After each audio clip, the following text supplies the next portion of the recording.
नमस्कार मित्रमैत्रिणींनो, कसे आहात सगळे?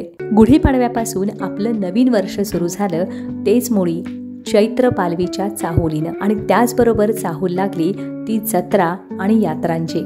खरं तर रामनवमी, हनुमान जयंती, महावीर जयंती यामुळं वातावरणात चैतन्य निर्माण होतं. कोल्हापूर करवीर नगरी ही दक्षिण काशी म्हणून ओळखली जाते. अंबाबाई मंदिर, कात्यायनी मंदिर, नृसिंहवाडी, औदुंबर यासोबतच कोल्हापूरच्या वाडी रत्नागिरी या ठिकाणी श्री क्षेत्र ज्योतिबा हे तीर्थक्षेत्र आहे. दरवर्षी चैत्र पौर्णिमेला ज्योतिबा देवाची यात्रा भरते. आजच्या या भागात आपण जाणून घेणार आहोत याच आगळ्या वेगळ्या यात्रेविषयी. चैत्र यात्रा पार पाडण्यामागं एक कथा सांगितली जाते. केदार विजय या ग्रंथाप्रमाणे केदारनाथ हे दुष्ट संहार करून हिमालयात परत जात होते. त्यावेळी करवीर निवासिनी अंबाबाईच्या विनंतीमुळे ते वाडी रत्नागिरी या ठिकाणी डोंगरावर थांबले. तेव्हापासूनच देव ज्योतिबा अर्थात दख्खनचा राजा या ठिकाणी विराजमान आहे. दरवर्षी चैत्र पौर्णिमेला ज्योतिबा देवाची यात्रा भरते.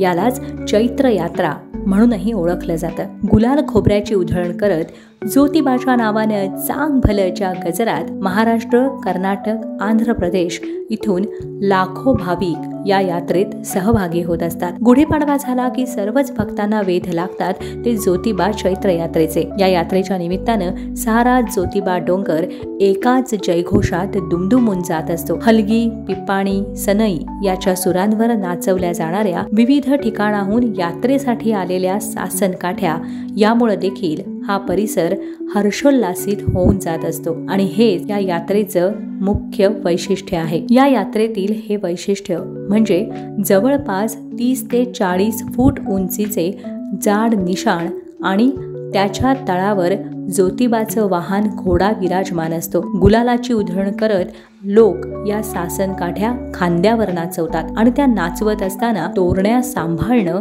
हे विशेष असतं. या असंख्य सासन काठ्यांपैकी 108 काठ्या या मानाच्या असतात. या यात्रेच्या वेळी या मानाच्या काठ्यांना देवस्थान समितीकडून क्रमानुसार मानाचं पान दिलं जातं. या सासन काठ्यांच्या मिरवणुकीच्या वेळी हत्ती, उंट, तोफा गाडे, भालदार, चोपदार असा सगळा लवाजमा असतो आणि त्यामुळे माहोल याची देही याची डोळा अनुभवण्यासाठी दूरवरून भाविक खास या यात्रेसाठी येत असतात. ज्योतिबाचा गजर, गुलाल खोबऱ्याची उधळण यासोबत मानाच्या सासन काठींचं ज्योतिबा डोंगरावर आगमन झालं. लाखो भाविकांमुळे ज्योतिबा डोंगर फुलून गेलाय. 3 दिवस चालणाऱ्या या चैत्र यात्रेचा आजचा मुख्य दिवस आहे. आज पहाटे ज्योतिबाला अभिषेक घालण्यात येईल. त्यानंतर विधिवत रूपात पूजा बांधण्यात येईल. दर्शनासाठी भाविकांची पहाटेपासून मोठी गर्दी झाली आहे. आज मानाच्या सासन काठ्यांची पारंपरिक वाद्याच्या गजरात मिरवणूक काढली जाणार आहे आणि हा सगळा भक्तिमय सोहळा पाहण्यासाठी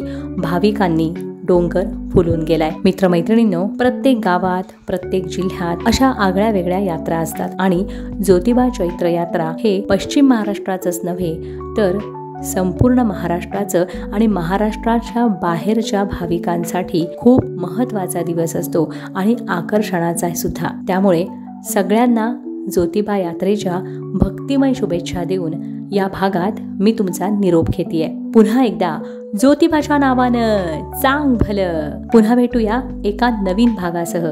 तोपर्यंत मस्त रहा, आनंदी रहा, नेहमी हसत रहा. Bye bye.